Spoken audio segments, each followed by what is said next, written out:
On the night of February 9th, 1994, an ice storm swept across northern Mississippi with little warning.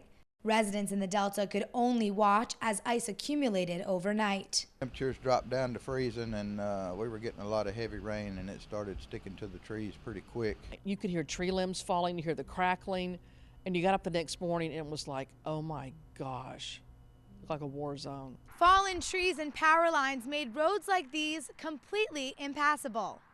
As a volunteer first responder, it was David Burford's job to clear roads for emergency vehicles. And they sent us up to North Lake Ferguson Road. There was an elderly couple in there that needed to get out and get to the hospital. And we cut down about a half a mile of road and then had to turn around and cut the half a mile back out to get them out. So at that point in time was when they called that operation off, because it was late night, early morning hours, I believe, and it was just getting so bad. It was getting too dangerous for anybody to be out there, really. The storm would cause $300 million in damages, the most costly natural disaster in state history up until Hurricane Katrina in 2005. 200,000 homes lost power. Many also lost water. All at once, there was like a line, no lights, and it was just creepy.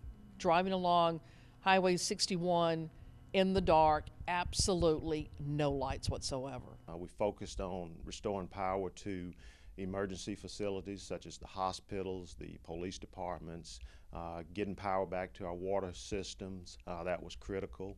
And we would work basically 16 hours a day trying to restore as many lights to as many customers as possible. Despite the best efforts, some rural communities had to survive without power for days and even weeks. Heard a lot of good stories about neighbors getting together. They would get a generator and they would take it from house to house and run it for a half a day to keep the food frozen in the freezer. And neighborhoods would get together and they would have cookouts at night, cook the stuff that was going to spoil. 20 years later, I still see parts of the landscape that have not recovered. But the great thing is I'm reminded of how, as a community, we came together. That spirit came through. Reporting in Greenville, I'm Lucy Biggers.